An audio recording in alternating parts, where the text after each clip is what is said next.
Donald Trump looked awful, seriously ill, demented, I mean horrific. Take a look. He's posting these photos of himself right now at an event he threw for himself to give himself a fake peace medal from FIFA. Yes, FIFA, which hosts the soccer tournament, or if you're not in the US, the football tournament. Their corrupt head is colluding with Donald Trump to create a Peace Prize, the FIFA 2025 Peace Prize, and Trump threw an event with this guy and awarded himself the Peace Medal. Look at the photos of Donald Trump holding the medal. This is a look at this shot of him from that looks like it needs to be censored right there. Maybe we should censor that photo. The face is discolored, the hand is rotting, the flesh is falling off of him. And then look what he's posting. This sicko is posting sicko stuff. The CDC Vaccine Committee made a very good decision to end their hepatitis B vaccine recommendation for babies, the vast majority of whom are at no risk for hepatitis B. Why the hell are you talking about hepatitis B, Donald? You don't know what you're talking about. The hepatitis B rates have gone down 99% because of the vaccine. Why do we have these idiotic people, Donald Trump and RFK, and this grotesque regime of grifters saying that hepatitis B should not be treated with vaccines in babies? These are the sickos who are killing our children and killing our country. Are you kidding me? And they create this fake medical board, the ACIP, which was previously made up of actual doctors and scientists who have been purged. And this is what you get while this idiot talks about requiring 72 jabs. The hell are these people talking about? By the way, please subscribe to the MeidasTouch YouTube channel. You know that we're under attack by the Trump regime, by state regime media known as Fox. You may think you're subscribed to the MeidasTouch YouTube channel, but the algorithm just may be giving you these videos because you search MeidasTouch every day. So please make sure you're subscribed. By the way, I mean, look at, he didn't know how to put on the medal in the fake award ceremony. Look, people are watching this and they are repulsed by this grifter, gangster regime. We see Trump's poll numbers collapsing right now. He is the least popular president in modern, or frankly, all presidential history. Young people hate this guy because they know that they've been rug pulled. Trump somehow convinced young people that he was going to make everything affordable, that he was going to help them. No, Donald Trump's been a fraud his entire life. He's bankrupted this company, that company. I think if there was a Guinness Book of Records for bankruptcies, Trump would be at the freaking top of it. I want you to watch this as the CNN pollster Enton talks about Trump's crashing poll numbers among young people. But frankly, he's crashing amongst every people. He's even crashing among white men, okay? Trump's lost the white men, okay? And they held on pretty freaking long, but Trump's crashing amongst every demographic group, which is why, by the way, I think when it comes to their gerrymandering in Texas, which they based on the fact that they believe the Hispanic population would be voting for more Republicans in Texas, I don't think so. I think after you've engaged in these horrific attacks on Latinos, I know you're switching it up right now to go after the Somalians because you realize, well, maybe we shouldn't be attacking the Latinos. But the American people, you shouldn't be attacking anyone, number one. But the American people absolutely despise this regime. Here's what Harry Enton says. Here, play this clip. Huge. I mean, just take a look at Donald Trump's net approval rating among those under the age of 30. You go back to February, it was plus 10 points. Look at this drop. I'm laughing because it's down to minus 46 points on the net approval. That is a drop of 56 points among voters under the age of 30. Is there any historically analogous to this? This type of drop happening so quickly is just, I spend my days in the spreadsheets. You just don't see drops like that. And again, we've been reporting about the job loss numbers, right? 1.1 million job losses in 2025, 54% more than under former President Biden, right? Under Biden, there was record low unemployment, record job creation, 16 million jobs created under former President Biden. Under Donald Trump, it's been the reverse. But Trump's awarding him peace medals and saying that he is in a golden age, that he's ushered in a golden age for the American people.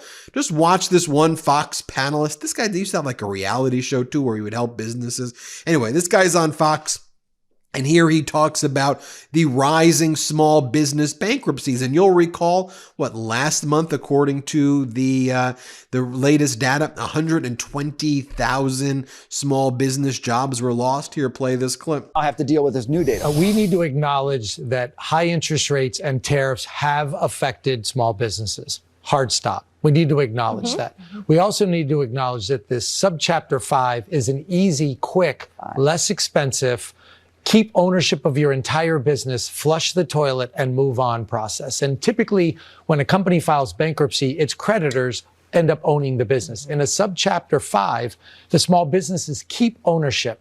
So there is trouble in small business land around high interest rates and tariffs. That's a fact. And when those small businesses are dealing with higher prices, elasticity is an issue for consumers. They go other places. Well, I have a question for the MAGAs out there.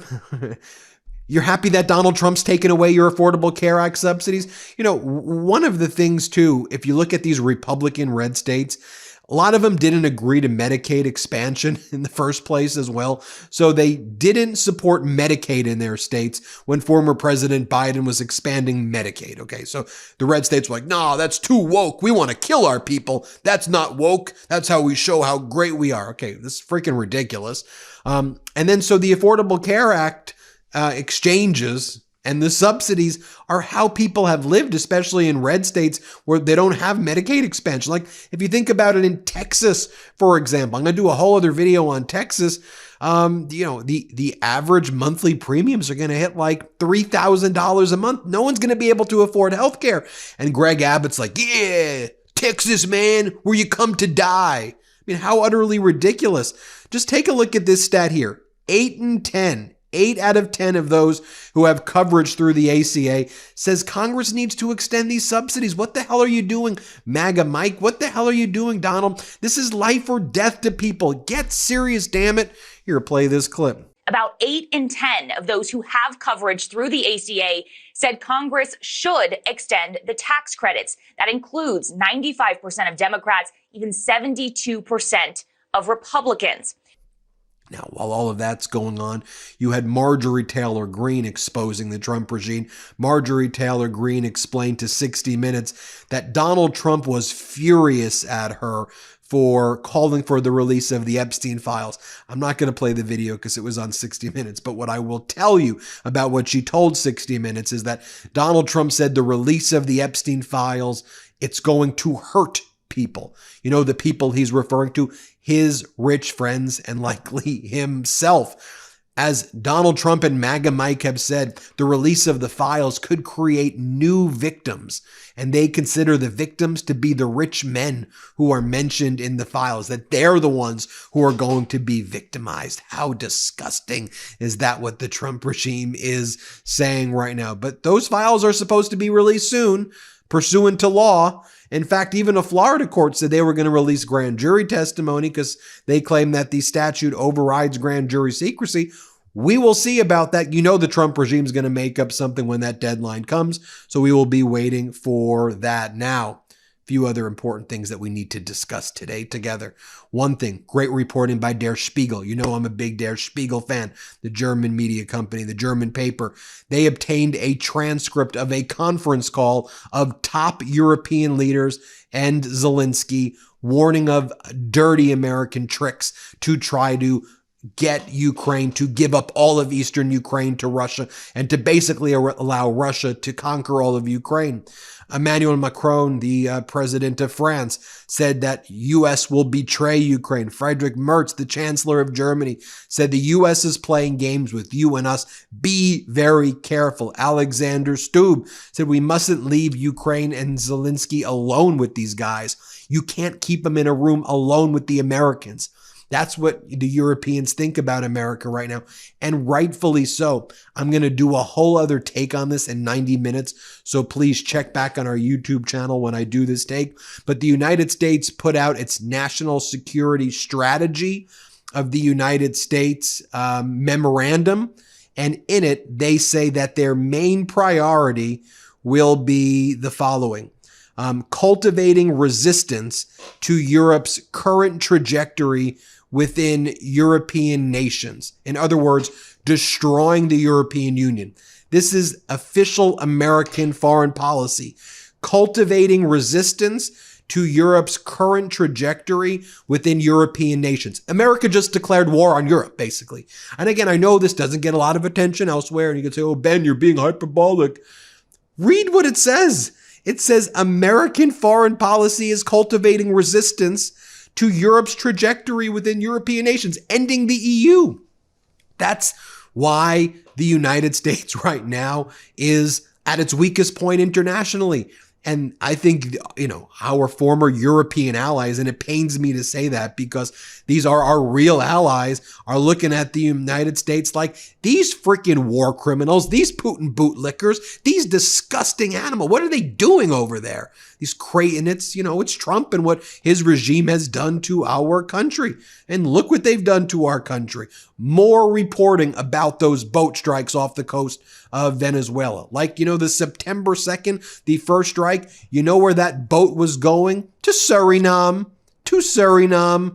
That's like an area like it's east. It's going in the eastward direction. That's where the South American country east of Venezuela. The boat was not even traveling towards the United States. It was going in the opposite direction. The intelligence was that boat was going to maybe meet up with another boat to potentially give cocaine, no fentanyl. There was potentially cocaine. The one boat was going to meet with the bigger boat. Wouldn't you want to know what the bigger boat was doing? You're going to kill the mules that are giving it to the bigger boat. Normally this would be an interdiction, but as opposed to a freaking war crime murder. And then we've learned that the survivors were, for 45 minutes, they were just like, they were waving their hands, help, basically, help, help, help. And then the United States military, pop, pop, pop, pop, pop. The military just killed them. People who were in the room who saw this video, one lawmaker, a senior lawmaker, we don't know their identity because they spoke on background, said they basically vomited when they saw the video of these clear and present war crimes. And again, the boat wasn't even going in the direction of the United States. It wasn't, what are we doing? What the hell has our country become? This festering cesspool of Trumpian shit. It's disgusting. And then Donald Trump sends his grifty emails. This isn't about photo or dinner. Did you receive my invitation inquiry? I picked Ben for my inner circle. Do you want to join the MAGA Hall of Fame? I'm establishing something historic for you.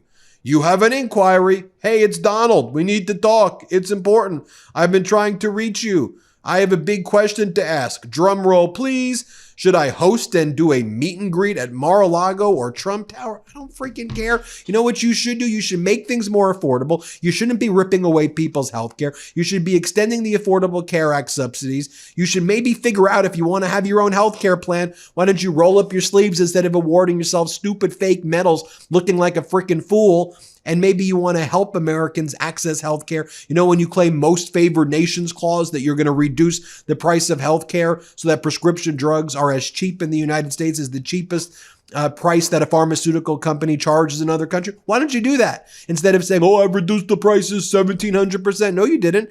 You didn't reduce anything 1,700%. You're a fraud. You're a con. You're a grifter. That's what you've done your entire life, and it's utterly despicable and dastardly. And we're going to keep calling it out here on the MeidasTouch Network. Everybody, hit subscribe. Help us get to 6 million subscribers. We appreciate you. We're grateful for you. And hit subscribe. Thanks for watching. Be sure to add the MeidasTouch podcast on Apple Podcasts, Spotify, or wherever you get your podcasts for new updates every single day.